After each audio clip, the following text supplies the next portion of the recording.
Halo pecinta kopi, bayangkan sesapan pertama minuman yang baru diseduh di pagi hari. Serasa surga. Tapi apa kamu pernah penasaran apa arti preferensi kopi tentang kamu? Setiap hari kita membentuk kepribadian unik kita dengan miliaran keputusan besar dan kecil.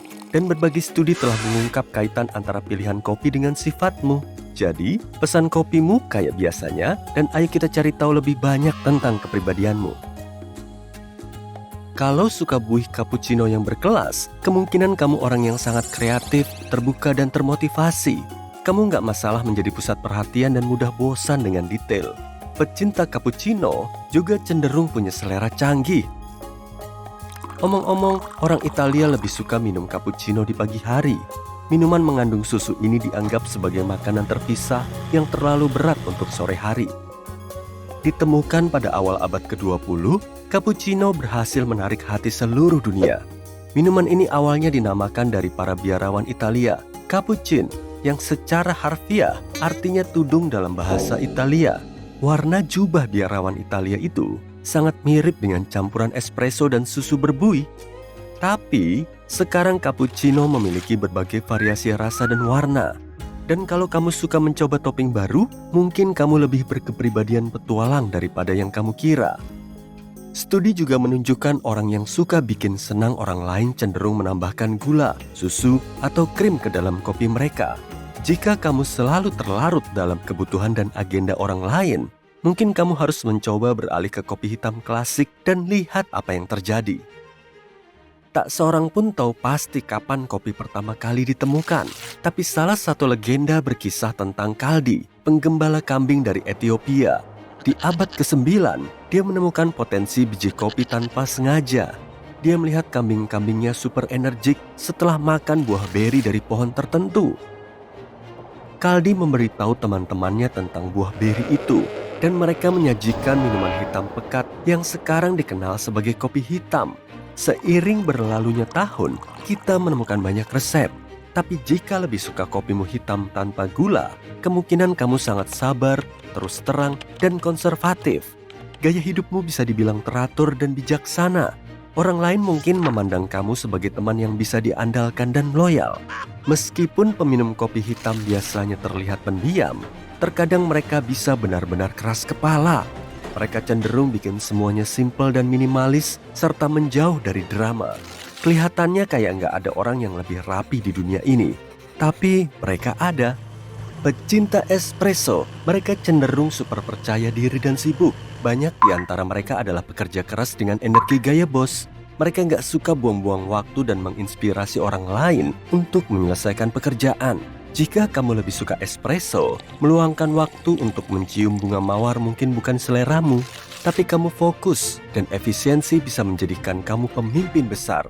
Meskipun gaya hidup seperti itu bisa agak melelahkan, kamu bisa yakin semua mimpimu akan jadi kenyataan. Itu karena kamu nggak bisa menerima standar yang kurang dari itu. Dan omong-omong tentang standar tinggi, apa kamu tahu sebenarnya kamu bisa mengenali kesegaran biji kopi dengan melihatnya?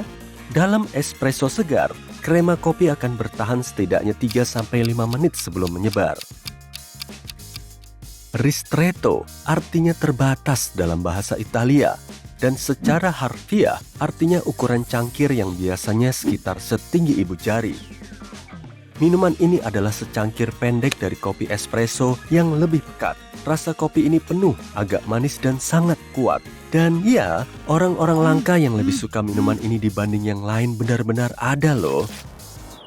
Pecinta ristretto cenderung berkepribadian unik dan sadar diri. Jadi mereka nggak butuh pamer, sebab diri mereka secara alami menarik perhatian orang. Latte tradisional mengandung sepertiga bagian espresso dan 2/3 susu steam dengan sedikit lapisan buih di atasnya. Jika minuman ini favoritmu, kamu cenderung berjiwa bebas, tenang, dan berkepribadian sopan. Sebagian orang mungkin menyebut kamu pencari kenyamanan yang lebih suka meredakan kepahitan dalam percakapan dan menutup-nutupi semuanya. Menurut survei, pecinta latte mungkin punya keinginan untuk disukai. Hal ini membuat mereka sangat murah hati dengan waktu ketika membantu orang lain. Tapi mereka nggak selalu menjaga diri dengan baik. Bisakah kamu merasakan sensasi manis dan lembut di mulutmu saat mendengar kata flat white? Jenis kopi ini mengandung lebih sedikit buih dan susu dibanding latte. Ini menghasilkan minuman yang lebih kuat dengan ukuran porsi lebih kecil. Pelanggan yang lebih suka kopi jenis ini cenderung berkepribadian tenang dan gak terlalu peduli dengan pendapat orang lain. Sebagian dari mereka sangat berorientasi pada keluarga dan penyayang. Tapi jika sering meminta barista untuk mengganti produk susu dengan susu alternatif, mungkin kamu orang yang suka mengambil risiko atau cuma sadar kesehatan. Satu studi menggelitik yang diterbitkan majalah People mengklaim bahwa pecinta kopi dingin cenderung menghabiskan lebih banyak waktu dengan menggulir Instagram, sedangkan peminum kopi panas lebih suka menghabiskan waktu di Facebook. Apa ini benar? Kalau kamu suka es kopi atau frappuccino dengan karamel lezat dan topping lembut, kemungkinan kepribadianmu cemerlang dan bersemangat. Kamu tak mengenal takut, spontan dan selalu berjiwa muda. Kamu gak masalah mencoba hal-hal baru dan menjadi pelopor tren untuk teman-temanmu. Sebagian orang mungkin menyebutmu ceroboh, tapi kamu cuma suka mengeksplorasi kehidupan. Imajinasimu yang kaya dan sudut pandang realistis membawa nuansa liburan kemanapun kamu pergi. Omong-omong, 20% konsumen dewasa Amerika Serikat lebih suka es kopi, yang artinya tiap 1 dari 5 adalah belahan jiwamu. Apa mocha termasuk kopi? Iya, meskipun resepnya bisa ditafsirkan berbeda-beda di seluruh dunia, faktanya mocha adalah campuran cappuccino dengan coklat panas. Mocha mengandung espresso, susu hangat, dan topping berbuih seperti halnya cappuccino. Tapi mocha juga mencakup bubuk coklat, sirup, atau coklat leleh. Jadi, jika kamu suka mocha, jangan sungkan menyimak semua sifat pecinta cappuccino. Tapi pecinta susu coklat juga dikenal dengan kepribadian ramah, menyenangkan, dan romantis. Kamu menghargai kejujuran dan komitmen. Polling lain menunjukkan sekitar 3/4 pecinta coklat cenderung menggambarkan diri sebagai optimis dan pemalu. Sementara itu, sebagian besar penggemar mint lebih suka menyebut diri mereka bijaksana. Apa ini mirip kamu? Yuk kita bahas avocado. Hidangan penutup asal Italia ini pada dasarnya adalah sajian es krim vanila dengan segelas espresso mengepul yang disiram ke atasnya.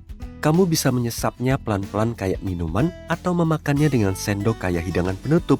Avocado bisa memicu energimu setelah makan malam. Karena itu banyak penggemar avocado adalah mereka yang beraktivitas di malam hari. Mereka juga berkepribadian manis dan lucu.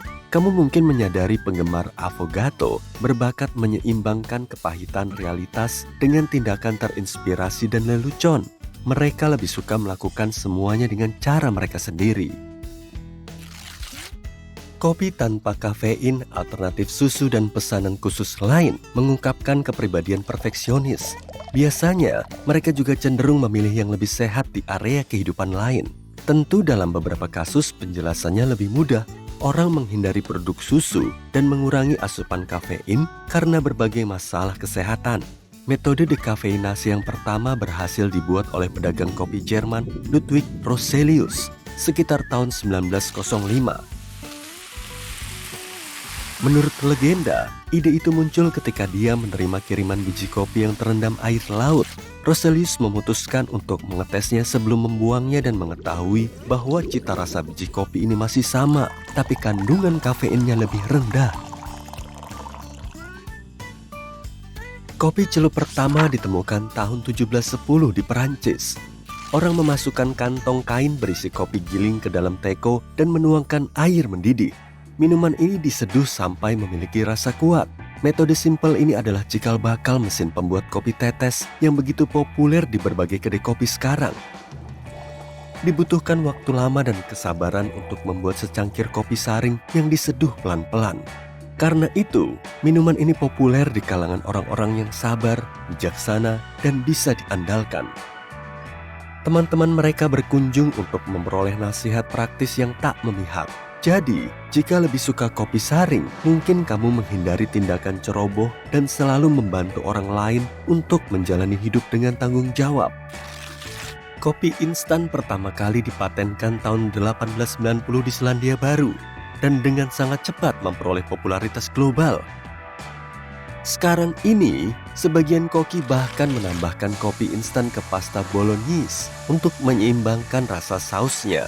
Menurut survei, pecinta kopi instan menikmati hidup saat ini dan menghindari perencanaan jangka panjang, memprioritaskan kebahagiaan sendiri dan lebih banyak menunda dibanding jenis kepribadian lain. Tapi jangan merasa buruk. Dalam banyak kasus, sifat malas membantu melihat masalah dari berbagai sudut pandang dengan lebih jelas. Preferensi kopi instan juga karena alasan praktis. Di beberapa negara, jenis kopi ini mudah didapat dan lebih murah. Apa kamu penasaran negara mana di dunia yang paling juara minum kopi? Ada ide? Finlandia. Konsumsi kopi tahunan di negara ini 12 kg per orang. Ini berarti rata-rata orang Finlandia minum 4 cangkir kopi sehari. Mereka bahkan punya 2 kali istirahat minum kopi selama 10 menit pada jam kerja. Rata-rata orang Norwegia minum lebih dari 3 cangkir kopi sehari.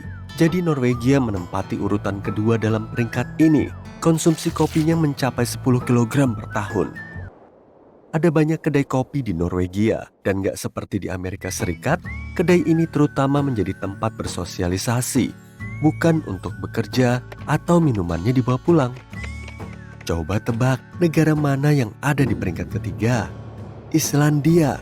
Kopi sudah lama menjadi minuman sosial populer di negara ini. Kalau kamu ke sana, bersiaplah karena warga Islandia punya tradisi menawarkan secangkir kopi ke pengunjung manapun.